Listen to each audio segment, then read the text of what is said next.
So hi hello guys, how are you all? Hope you all are fine. तो आज हम लोग फिर से करने वाले लाइफ प्रोसेसेस और आज हम लोग सीखेंगे respiration, types of respiration and break down of glucose by various pathways. तो आज की वीडियो बहुत ज़्यादा नॉलेजेबल होने वाली है, बहुत ज़्यादा इंपॉर्टेंट होने वाली है, इसलिए वीडियो को लाइक कर दीजिए, चैनल को सब्सक्राइब कर दीजिए और अपने फ्रेंड्स की हेल्प कर दीजिए ये वीडियो को उनको शेयर करके।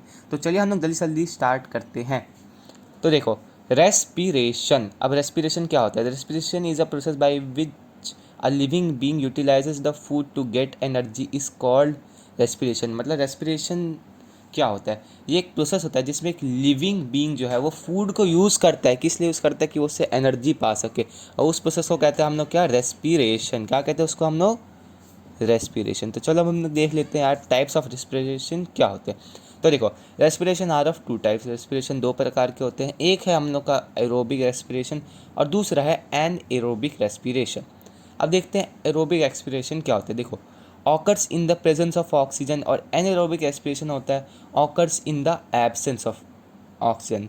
आई होप आप लोग समझ रहे होंगे। देखिए, एरोबिक रेस्पिरेशन जो होता है उसमें हम लोग ऑक्सीजन लेते हैं, हम लोग उसमें ऑक्सीजन लेते हैं और एनारोबिक में हम लोग ऑक्सीजन नहीं लेते हैं। आई होप ये आप लोगों को क्लियर हो रहा है। देखिए, एरोबिक रेस्पिरेशन में प्रेजेंस ऑफ ऑक्सीजन एकदम ही इंपॉर्टेंट है। अगर ऑक्सीजन नहीं होगा तो एरोबिक रेस्पिरेशन वो नहीं कहलाएगा, वो एनारोबिक कहलाएगा, ठीक है ना। और अगर किसी रेस्पिरेशन में एब्सेंस ऑफ ऑक्सीजन है, ठीक है ना, अगर उसमें ऑक्सीजन नहीं है तो उसको क्या कहेंगे हम लोग? एनारोबिक रेस्पिरेशन कहेंगे। तो अब हम लोग देख लेते हैं यार कि रेस्पिरेशन, दूसरा पॉइंट हम लोग देख लेते हैं, releases large amount of energy while. किसमें किसमें होता है हम लोग का large amount of energy release? Aerobic respiration में बहुत ज़्यादा मात्रा में हम लोग की एनर्जी रिलीज़ होती है। और वही एनारोबिक रेस्पिरेशन में क्या होता है कि वो रिलीज़ करता तो है एनर्जी, लेकिन एरोबिक रेस्पिरेशन से थोड़ा कम रिलीज़ करता है। तो अब देखिए, अब जो तीसरा पॉइंट है वो हम लोग को बता देगा कि आखिर कितना कम। देखो, एक ग्लूकोज का मॉलिक्यूल एरोबिक रेस्पिरेशन में है अभी हम लोग, each glucose molecule produces 38 molecule of ATP. ठीक है, मतलब एक मॉलिक्यूल जो है ना ग्लूकोज का, वो 30 मॉलिक्यूल बना देता है एटीपी के। एटीपी क्या होता है? एडिनोसाइन ट्राइफॉस्फेट, जो है एनर्जी करेंसी ऑफ सेल, ठीक है ना। अब देखो, एरोबिक रेस्पिरेशन में एक ग्लूकोज मॉलिक्यूल से 38 एटीपी बन जा रहे हैं, एनर्जी मॉलिक्यूल बन जा रहा है। लेकिन वही एनारोबिक रेस्पिरेशन में देखो तो each glucose molecule produce 2 molecule of ATP. अब एनारोबिक में क्या हो रहा है? देखो, एक ग्लूकोज सिर्फ 2 एटीपी दे रहा है। तो अब आप लोग इससे समझो यार कि एरोबिक में एक ग्लूकोज देखो 38 मॉलिक्यूल ऑफ एटीपी दे रहा है, मतलब 38 मॉलिक्यूल ऑफ एटीपी, मतलब वो 38 टाइम्स, मतलब 36 टाइम्स वो इससे ज़्यादा पावर दे रहा है। अब मैंने 36 क्यों बोला? मैंने 38 में 32 माइनस कर दिया, ठीक है ना। तो देखो, इसमें एक ग्लूकोज से 38 एटीपी मॉलिक्यूल निकल रहा है। अब इससे क्या पता चल रहा है? देखो, इससे ये पता चल रहा है कि एरोबिक रेस्पिरेशन में ज़्यादा मात्रा में एनर्जी रिलीज हो रही है। देखा, ये पॉइंट इसको बता रहा है कि इस हिसाब से एरोबिक रेस्पिरेशन में ज़्यादा एनर्जी रिलीज़ होता है, और इस पॉइंट में ये बता रहे हैं कि एनारोबिक रेस्पिरेशन में कम एनर्जी रिलीज़ होता है। अब इसमें देखो यार, एक एनर्जी जो है, मतलब एक ग्लूकोज मॉलिक्यूल है, वो 2 molecule of ATP, 2 molecule of energy दे रहा है। तो इसी से समझ लो यार, ज़्यादा एनर्जी किस में मिलेगी? एरोबिक वाले को मिलेगी। और कम किसको मिलेगी? एनारोबिक वाले को मिलेगी कम एनर्जी, कम molecule of ATP. I hope ये भी आप लोगों को क्लियर हो गया। अब हम लोग चौथा देख लेते हैं। चौथा तो बहुत ही मतलब बहुत आसान है। वो क्या है? एग्जाम्पल।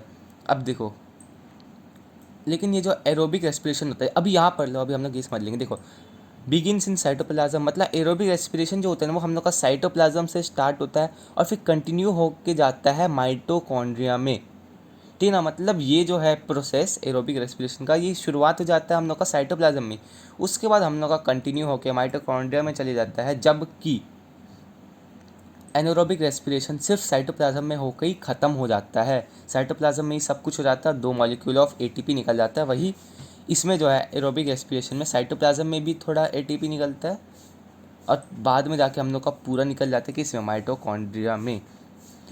तो अब एग्जाम्पल देख लेते हैं। देखो, एग्जाम्पल क्या? Most of plants F animal. देखो, ऑल प्लांट्स एंड एनिमल्स नहीं, मोस्ट, ज़्यादा से ज़्यादा, ठीक है ना, मतलब मैक्सिमम सभी ऑर्गेनिज्म, ठीक है ना। प्लांट्स एंड एनिमल्स, मैक्सिमम सभी प्लांट्स एंड एनिमल होते हैं एरोबिक रेस्पिरेशन में। जैसे बिल्ली को भी देख सकते हो, ये भी क्या है? एरोबिक रेस्पिरेशन ये भी करती है।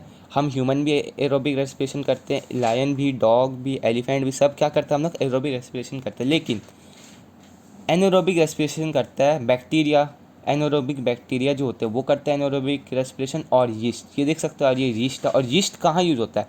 यीस्ट याद रखना हम लोग का बेकरी में यूज़ होता है, to make bakery product more fluffy. I hope ये भी आप लोगों को क्लियर हो गया है। And it also helps in fermentation.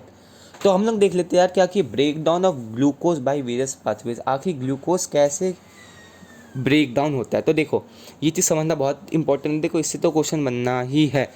सबसे पहले हम लोग देख लेते हैं ग्लूकोज। ग्लूकोज क्या होता है? एक 6 कार्बन मॉलिक्यूल होता है। आई होप आप लोग को पता ही होगा, अगर नहीं पता तो अभी समझ लो। देखो ग्लूकोज होता है एक 6 कार्बन मॉलिक्यूल।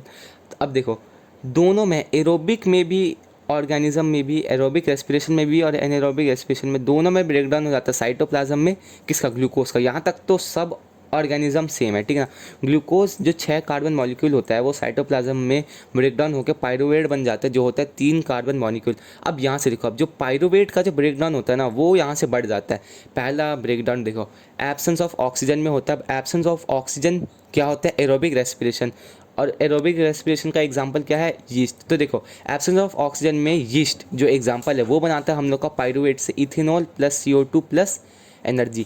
इथेनॉल बनाता है, कार्बन डाइऑक्साइड बनाता है और एनर्जी बनाता है। और पायरुवेट देखो जब हम लोग भाग रहे होते हैं तो क्या होते हैं, हम लोग को क्रैम्प्स आ जाता है, पैर में दर्द होने लगता है, ठीक है। जैसे आप लोग कभी रेसिंग में भागना, नहीं तो रेसिंग प्रैक्टिस करते होगे तो क्या होता होगा, टीचर कहते होगे कि आप लोग अच्छे से एक्सरसाइज कीजिएगा, क्यों, मतलब वार्म अप कीजिएगा, नहीं तो आपको क्रैम्प्स हो जाएंगे। आप देखो क्रैम्प्स यही होता है।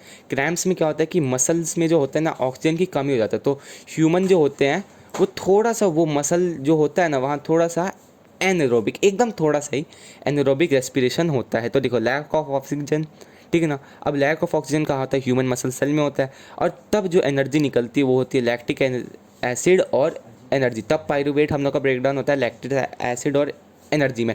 अब देखो तीसरा, अब ये ह्यूमन का है। देखो अब यहाँ तक तो ये भी ह्यूमन का ही था, ये भी ह्यूमन में है, लेकिन ये और भी ऑर्गेनिजम्स में होता है, प्लांट्स में भी होता है। अब ये देखो पायरुवेट 3 कार्बन मॉलिक्यूल है, यहाँ आया माइटोकॉन्ड्रिया में गया, ठीक है ना।